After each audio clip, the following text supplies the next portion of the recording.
Shalom. This is Bob here, and we are going to talk a little Izzet Phoenix. I'm an old hand at Izzet Phoenix. I've been through almost every iteration of it. I've taken it to a very good finish at a GP, 59 out of 1,000 or so in Tampa. So you can see my list if you care to look it up. And now we are looking to get back into Magic. So I took a little break after that. We got some new sets out. We got Modern Horizons. We're going to have M20 very soon. And I want to talk about this deck list. It is not my favorite right now, but we're going to play it for a little while. And let me talk about the lands, the spells, the creatures, the je ne sais quoi, if you will. In Tampa, I played this exact land base, except for Fiery Izzet. Now, everybody has been replacing Sulphur Falls with Fiery Izzet, but I disagree. I've played this deck, I don't know, probably 150, 200 matches, give or take. What I think the correct replacement is Fire Bluff Canal. I maybe in that 150 to 200 matches got screwed by Sulphur Falls one time. I actually remember getting screwed by it the one time. Now, how many times have y'all been screwed by a turn 6 Spire Bluff Canal? They're like, damn, dude, I could light off with a new thing in the ice and then 4 spells if this was a mountain. I love Spire Bluff Canal. Don't get me wrong, it's an awesome land. But look at the rest of our lands. They all come into play untapped. Why are we doing this to ourselves? I love the draw of the Horizon land. We're going to try this out. I'm keeping the Sulphur Falls, and I'm switching out a Spire Bluff Canal for a Fiery Izzet. Obviously, this is such a small change that it probably will matter 1 out of every 50 games.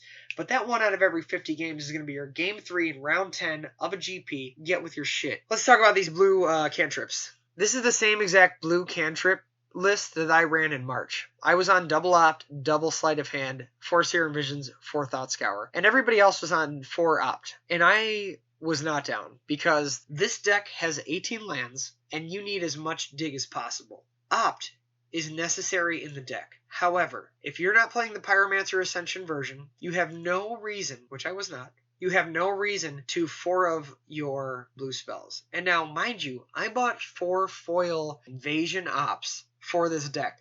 And I was so displeased with the card selection from Opt because I fucking hate pitching something and then getting something worse. So like if you're at a blackjack table, right? The whole reason blackjack has the better odds on you is because you can bust. And if you bust before the dealer busts, they still get your money. It doesn't matter. So that's what I thought of with Opt. Opt you definitely need because of Thing in the Ice.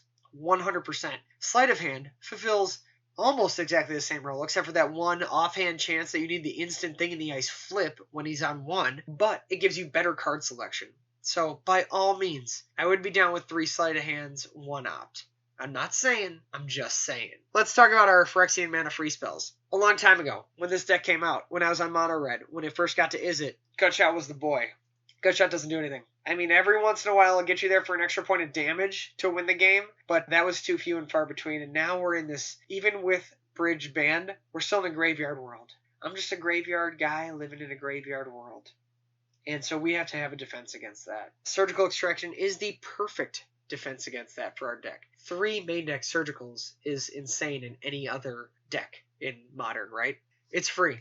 I have targeted my own things with it because they didn't have a graveyard, just to get my 2 Phoenixes out on turn 2. If you're not experienced at Modern, and you're watching our videos for the first time, there's a nice little rule interaction with Surgical. So Surgical Extraction, I would even cast on my own card in the graveyard. Let's say it's a Scalding Tarn or an Opt or something like that. I get to look at my library, and then I get to shuffle my library. And it's like the 3 doors, and it's always better to pick the door that you didn't start with, right? There's a goat behind 2 of the doors. You pick a door. They show you one of the goat doors. You always switch because you always have a 66% chance if you switch to win the game. Surgical Extraction, perfect fill-in for Gutshot. I do not like having less than 3 free spells in the deck. Free spells are so helpful here. Think about our win conditions.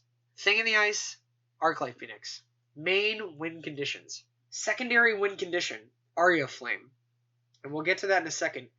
That is a free spell for Aria Flame. All of a sudden, you're paying 2 life to deal 6 damage to their face. We'll get into that in a moment. Surgical Extraction, also good against all the graveyard decks. Oh, you got your Bloodghast in there? Fuck you. Oh, you got your Prized Amalgam in there? Fuck you. Hey, nice Dredger on turn 1. Stinkweed Imp? Fuck you. I am definitely okay with turn 1, not even 4-hour combo, getting rid of a Dredger like Stinkweed Imp. hey, you have to cast another Faithless Looting to do this. Burn another card and give me another turn. Because often with Dredge, that's what it comes down to. How many turns have you bought yourself? Beat a Dredge, and I lost heartbreakingly to a Dredge because I didn't do the possibility math correctly. Could have had it if I left a blocker back. They were able to hit me for 11 on a turn where I hit them for 13, brought them down to 10, and they were at 23. It was a sad day. I don't even really want to talk about it. So moving on. For Faithless Looting, best enabler in the deck. I don't need to talk about this very much unless you don't know it. It is a red sorcery. Draw 2 cards to discard 2 cards. It also has flashback for 3, 2 in a red. This fulfills our deck, right? It cycles us through our deck as fast as possible. It gets our Arclight Phoenixes. It gets them in the graveyard. It fills up for Magmatic Sinkhole. It gets our spells for Aria. It gets our spells for Thing in the Ice so we can discard shitty lands. And it's a 1-mana draw spell. Now, it is technically card disadvantage when you're casting it from your hand, but we'll get to a little caveat of that a little later. There are 2 flex slots here. When I first started Izzet Phoenix, I loved the mono red, so I took Lava Spike in here. Lava Spike, I won so many online games with Lava Spike, it was unbelievable. It's not good though. Don't use Lava Spike. 2 mana, 2 spells. We're all about casting a bunch of spells. I mean, look at our win conditions. Think of the guys, cast a bunch of spells. Aria Flame, cast a bunch of spells. Arclight Phoenix, cast 3 spells. So this represents 2 spells. It does deal 2 damage to them, so that's not insignificant. I mean, think of our math, right? Think about this scenario. Play Thing in the Ice on turn 2, get back Arclight Phoenix, and flip Thing on turn 3. That is 10 damage. Let's say they take care of Arclight Phoenix or Thing in the Ice. What's more than common is the opponent will take 2 to 3 damage if you're not playing Death Shadow from their own lands to do so, right? Thought Seizing, fetching, shocking themselves, in my experience. I have no heuristics to back this up. I'm going to say 2 to 3 damage per game is the average. So 2.5, let's say. And so we hit them for 10. Great job. There is no reason they can't take care of these 2 creatures. And they might even surgical one of them. Let's say we have Lava Dart, and they haven't surgicaled our Arclight. We have the opportunity then, on our turn 4, because they have spent resources dealing with our now 10 attacking creatures, to bring back 1 to 2 Phoenixes easily, because we've emptied our hand to cast 4 spells here and consequentially 3 spells here. That's why this deck is so good, right? It doesn't even matter that they take care of some of our creatures as long as they don't surgical them, which is why we have surgical as main here to fight against the mirror. So Lava Dart, I've maybe drawn it 1 time and it was cool for the 2 spells. The next card I want to talk about, Flame Slash. Now, Lava Dart and Flame Slash are subs for Lightning Axe, which is 1 red instant, discard a card as an additional cost, 5 damage to a creature. Lightning Axe is fine. I like Lightning Axe. If you're not on Lightning Axe, you are not forced to discard. There were several times where I was forced to discard something that wasn't a Phoenix that would have been helpful later, especially in games 2 and 3 after you sideboarded and you're waiting for that opportunity to bust off Ravenous Trap or Shattering Spree, because you know they're going to play some artifacts, but it's more important Lightning Axe something. The only reason Lightning Axe was in the deck is because it could discard the Phoenix, and you could use that to get it back, right? That happens so rarely that it wasn't really worth it. I think Flame Slash is better, even though you lose that instant speed. We're going to try it out. I'm sure I'll pop back and forth. It's really nice to catch somebody off guard, too, at a GP. My deck at the GP was 18 lands, these exact blue cantrips, 2 Gut Shot, 1 Surgical, Faithless Looting, Lightning Bolt, Lava Axe, a Braid. If you haven't played this deck, we lose super hard to A, Chalice on 1, especially if you're on the draw, and then B, Ensnaring Bridge. That is an almost unbeatable card for us pre-Aria of Flame. I was like, I'm going to put in a Braid main. Worst case, it's a spell and it's going to kill a creature. Best case, it's going to kill an Ensnaring Bridge and let me attack for 20. Or it's going to kill a Chalice on 1 when I get the drawback. Go ahead and play another one because I'm sure you do not have that. Go ahead and dig in your deck. Otherwise, I'm going to have a turn or 2 to go off and I'm going to kill you. So out of the 10 rounds I won, that main of Braid won me 2 rounds. I digress on how brilliant I am. What I want to talk about now, Thing in the Ice, Manamorphose. Do I need to talk about these? Thing in the Ice is probably the best creature in the deck. Literally wins the game for you. More often than Arclight Phoenix, I feel. Careful because Spellskite is a horror, but it does not balance Spellskite. Manamorphose. This should have been banned. Faithless Looting is really broken. This is worse. I know Faithless is broken in a lot of decks, It's a fair card. It's just how it is. It's a fair card. It's card disadvantage. The flashback is the only thing that gives you card parity, and the flashback costs 3. It just so happens that drawing 2 and discarding 2 is good. And it's a good card. It's a good card. Now, Manamorphose, it should be that time shifted 1 red/green hybrid draw card, or it should be 1 red/green hybrid, add 2 mana of any combination to your mana pool. And it's not. It's both. This card, lights off the entire deck. Next step. There are some other flex slots in the deck. Now, for me, these used to be Crackling Drake. Crackling Drake, super good. I never had a problem with it, but you could tell it was the most discarded. It was the weakest card. So it costs a red, red, blue, blue, which not insanely hard in this deck, but sometimes annoying. And not annoying because you couldn't make it, because it shut down other spells. Also, it was just too big. It was just too big, and it emulated the threat that Thing in the Ice and Arclight Phoenix kind of already took the space of, right? It was just another big creature. Do we need another big creature?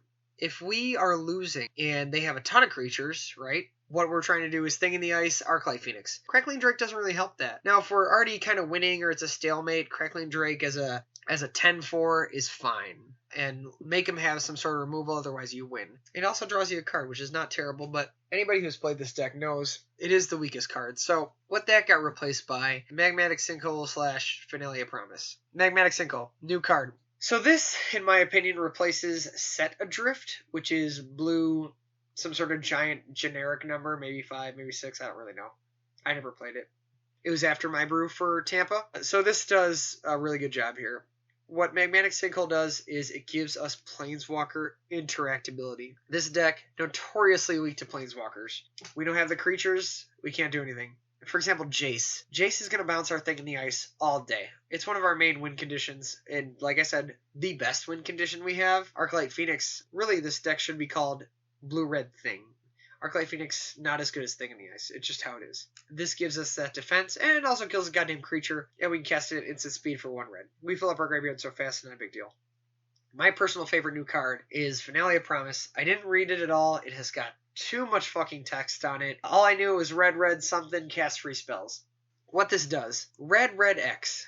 You may cast up to 1 target instant and or 1 target sorcery card from your graveyard, each with converted mana cost X or less without paying their mana cost. That's the first sentence. The rest of it is, if it's going to be cast this way, it's exiled, just like Flashback. And then the last sentence is, we are never, ever going to use it.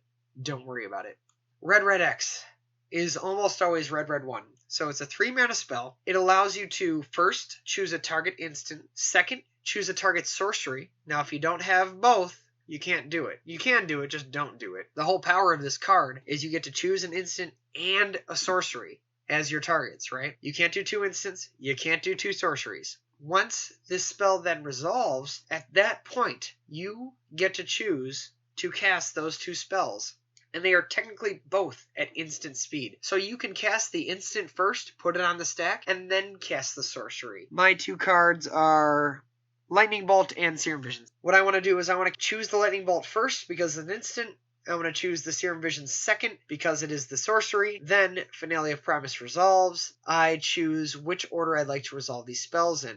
Let's say I'm not sure what I want to target with the Lightning Bolt, right? And I'd like to see what cards are going to be in my hand versus on the top of my library first with the Serum Visions. I will put the Lightning Bolt on the stack, and then I'll put the Serum Visions on the stack, and I will pop off of the stack like a Pringles can, right? I'll eat that Serum Visions chip, draw a card, look at the top 2, scry them, and if one is great, you keep it on top, you keep both on top, you put one at the bottom, one on top, you know, we scry them. And then I can decide what to Lightning Bolt. Is Face better? Is this other creature better? What am I going to draw these next couple turns? Now, normally you wouldn't be able to do that because Serum Visions is a sorcery. However, the fact that this resolves and it lets you cast the instants of sorceries that you've chosen completely takes out the fact that they are instants and sorceries. Imagine if it said choose a creature and an enchantment and you can cast them without their converted mana cost. You would be able to cast those as instants on top of each other as this resolved. If instead of instant and sorcery, it said creature and enchantment. You can game the system a little bit and have some really killer plays with this card.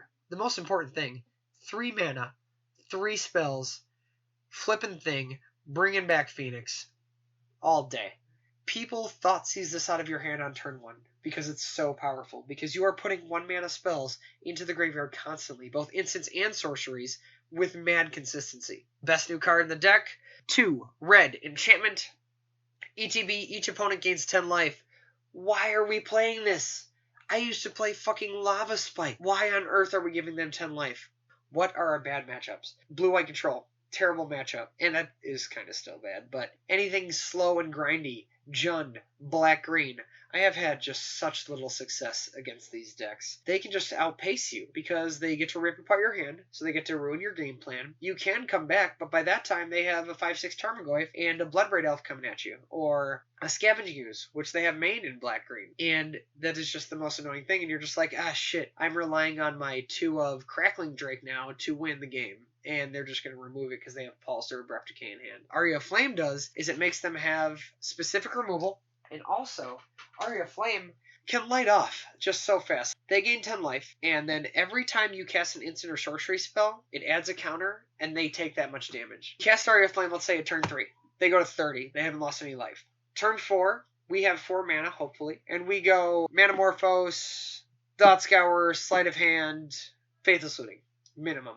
That is 4 spells, which means 1, 2, 3, 4, summed is 10, which completely takes away the life that they gain from Aria Flame. We get the benefits of those spells, so you get your Manamorphose, mana and draw, you get your Thought Scour, put shit into the graveyard, you get your Sleight of Hand, draw, and you get your Faithless Looting to put your Phoenixes in the graveyard as well. And this is possibly even after we cast a Thing in the Ice on turn 2, so it could go turn 1, nothing, turn 2, Thing in the Ice, turn 3, Aria Flame, turn 4, 4 spells, flip Thing, attack for 7, deal 10 with Aria. They are at 20, they go up to 30. They're at 13 on their turn, on our turn 4. The next 2 spells you cast are going to do 5 and 6 if they don't remove Aria, right? So they're going to have to expend resources on Aria. Otherwise, they are straight up going to lose in 3 spells, which is what our deck is made to do. In the last 4 spells we cast, most of them have replaced themselves. We have 4 turns. We've done 4 lands. We have cast Aria, which is a no buyback. Thing in the Ice, which is a no buyback. And Faithless Looting, which is technically card disadvantage. The other spells that we have cast are Manamorphose, which replaces itself, Sleight of Hand, which replaces itself, and Thought Scour, which replaces itself. So out of the 4 turns, we should be at, so let's start with 7. Land, down to 6. Turn 2, we have 7 cards in hand. We go land Thing in the Ice, down to 5 cards in hand. Turn 3, up to 6 with the draw step. We go Aria Flame and land, down to 4 cards in hand. Turn 4, we have 5 cards in hand. Manamorphose, still 5 cards. Thought Scour, still 5 cards. Lightning Bolt is 4 cards. Faithless Looting, we go down, lose Faithless Looting, draw 2, and then lose 2. So we're at 3 cards in hand. So hopefully, with the Thought Scour and the Faithless Looting, after digging for so many cards, we have found an Arclight Phoenix. We have flipped the Thing already, for sure. And this is not a weird scenario at all. This is what the deck is made to do. It is very consistent at it. And this Aria Flame is the non-creature win condition we were all asking for. We tried Chandra, we tried Jace. 4 mana is a lot. Especially with the double. It's hard to protect. We're at 18 lands in the deck. We do not like that. We like the maximum mana cost to be 3, and technically it is, right? Because we have this finale, and Aria of Flames at 3. Arclight Phoenix, I mean, we're not counting that as 3 for sure, but I mean, look at the average mana cost of our deck. These are 0. Actually, we can't cast those without Manamorphose if we wanted to pay mana for them. 22 1-drops, 3 0-drops, 8 2-drops, one of which really is a 0-drop, right? So let's move these into that camp. So we have 22 1-drops, 7 0-drops, and I'm just going to include Manamorphose in this. I know it's not technically correct. 4 2-drops, 4 3-drops. This deck is perfect. It has been my favorite deck for a long time. Little history about myself. I grew up on Tron, even before that. So I actually grew up in Modern on Jeskai, Geist of St. Traft, Lightning Helix, Lightning Bolt, Snapcaster, Step Links stuff. First GP of that, I went 3-3. After that, I moved to Red Green Tron with Grove of the Burn Willows and Fire Spout. So Fire Spout, by the time I brought this to a GP, was long outdated. I thought it was one of the best cards in the deck, and indeed it was, because I made day 2 and only found an effect in, around 12 to take the last loss that I definitely couldn't top 8 with. Then I didn't care anymore and I got a little lazy. I don't remember what I lost to at Tron. It was so many years ago. But the Fire Spout definitely blew a fuckload of people out, so let's say that. Then I got into Ad Nauseam. I wanted to try Combo. It was actually not that good at that time. It was right before Dampening Sphere got printed, so I mean, it was okay, but still, you just got hosed by graveyard shit. And Thalia and Humans was on the rise. So I day 2 to GP with that. I lose to Infect real hard.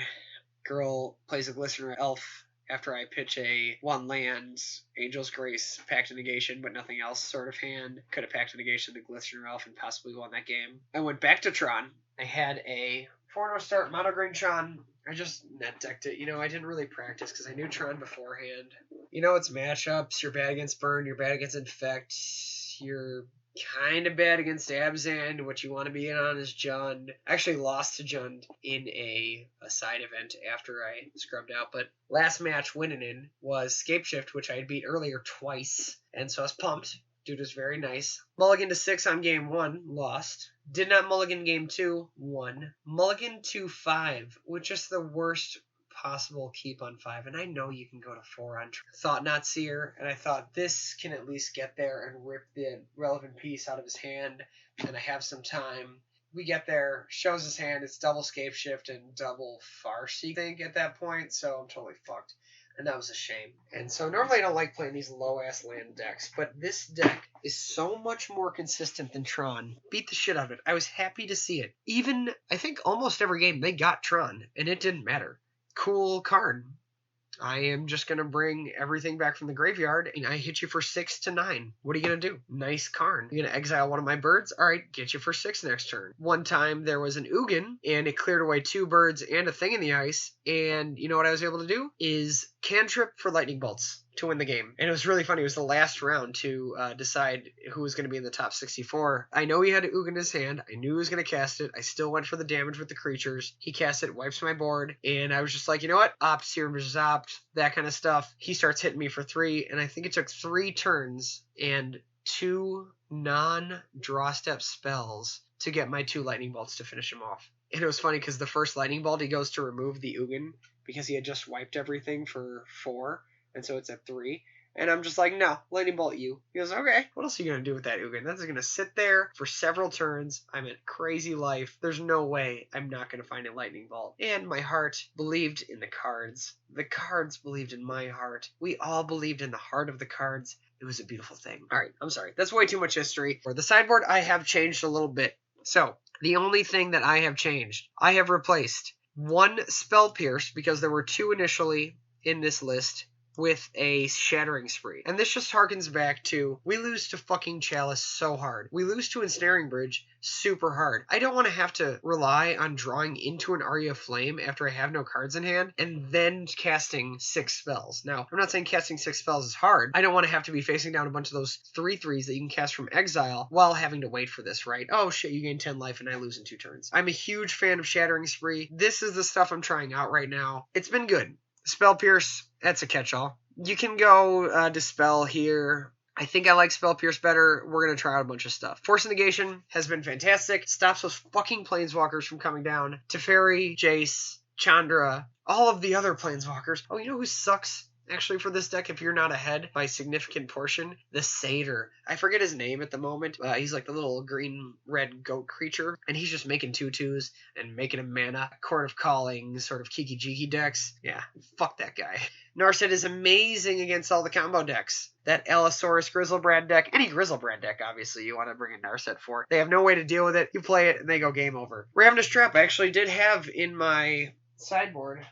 I stupidly, but effectively, brought it in against Grixis Death Shadow, and they went Fetch Land, Thought Scour, something, and in response to that third something, I can't remember what it was like the second round of the tournament, I just said Ravenous Trap to them, and it completely took away their ability to cast their Gurmag Angler, which let me have several more turns. And like I said at the beginning of this, the object of this deck is to secure as many turns as you can possibly secure. Because all of a sudden, on turn 8, even if you've been fighting a hard battle, you can just win out of nowhere. Turn 8, couple of spells, a bunch of phoenixes back. Turn 7, play a thing in the ice, pass, be able to live for one more turn. Turn 8, flip the thing, bring the Arclight Phoenixes back. You have flashback. You have free spells. You have Finalia Promise. You are set to do that on any given turn. You don't even have to have cards in your hand. You can top deck with 0 cards in your hand a Finalia Promise and win the game.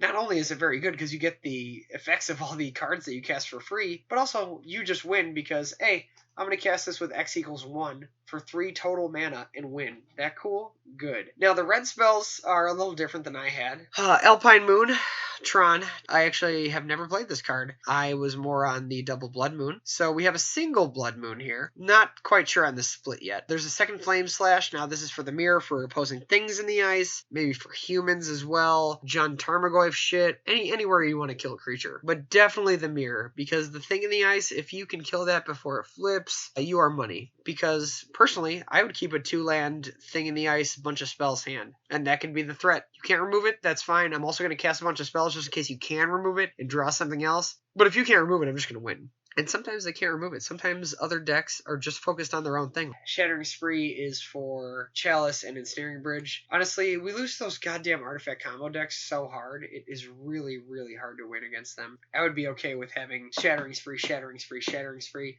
Shattering Spree, Shattering Spree, Shatterstorm, some like split of 3 of that, and I'll get to where we can put that. Here's my main deck of Braid. It got moved over to the sideboard now. I'm not sure exactly how good it is in the sideboard, actually. I like it in the main. I haven't tested it back out yet. Anger of the Gods, just a great sweeper against like elves and stuff, which if you're going to a GP, you have to prepare for everything. For example, 2 cards in my sideboard when I went to Tampa were 2 Dragon's Claws, because I knew out of 10 to 15 rounds, I'm going to play a burn deck. And what do you know? I went to game 3 with a burn deck. And in game 3, my opening hand was 2 lands, 2 Dragon Claws, and whatever the fuck else. And they couldn't win. That was it. Almost every spell that I cast gave me 2 life. Every spell that they cast gave me 2 life. It wasn't close. It lasted forever because he burned out my creatures before I could do anything. But again, it didn't matter. I had the Dragon's Claws. He even actually blew one of them up eventually with an Abrade or something. It didn't matter. It just didn't matter. Even one Dragon's Claw would have kept the hand because it's so much harder for them. So their Lightning Bolts are shocks. Their Lava Spikes are shocks. Their Goblin Guides are 1 damage at first and then 2 damage, and I get to draw cards. It's a beautiful thing. Anger of the Gods, like I said, sweeper. I think it's just necessary. It's just necessary to have something to kill more than 1 creature because we are pretty spot removal otherwise. Saheeli, Sublime Artificer. I have not yet cast this card. Cards on the table, pun intended. So the whole thing here is whenever you cast a non-creature spell, make a 1/1 token. My opinion of this is it takes a 3rd Aria of Flame place where you don't want them to gain life. And your better win condition is to have a bunch of little dudes. It's the same mana cost. Red, blue, hybrid, twice, and then 1. Red, and then 2. Colorless is Aria Flame. You need a spell to back it up almost immediately, though, is the whole problem here. And you know what I'm thinking is that I'd rather have another defensive spell for a specific matchup than triple up on the alternate win con. This win con also is not good. I played Young Peasy, 2 of main. I sideboarded that out every single game. Every round I sideboarded that out after game 1. And then the one time I got it to go off was against Blue Eye Control, and he banged me with the Terminus. I was not pleased with Young Peasy. This costs more mana. It's sometimes easier to kill. I'm not sold on Saheeli. I picked it up. Possible substitutions. 2nd Blood Moon. 2nd Shattering Spree. 2nd Counter Spell, so I'm not sold on 2 Spell Pierce either. Possibly Dispel. Possibly a 3rd Force Negation, because Force Negation is really good. Or a Dragon's Claw for burn matchup. And I think I'm leaning heavily towards the Dragon's Claw, and I'm also leaning heavily towards replacing Alpine Moon with Blood Moon. Blood Moon just hits more shit. I understand Tron gets online and you may get fucked, but like I said, you're better than Tron. You're a little more resilient to a turn 3 Karn, especially if you're on the play. You can just beat it. It's no big deal. You can even... So what I like to do, actually, I never got it done, but start firing your Thought Scours at them for your surgicals and take out one of their Tron pieces. I mean, you are relatively likely if you fire 2 Thought Scours to hit a Tron piece and just rip it out. However, if they've already played it, you're screwed. Alright, so that is my deck tech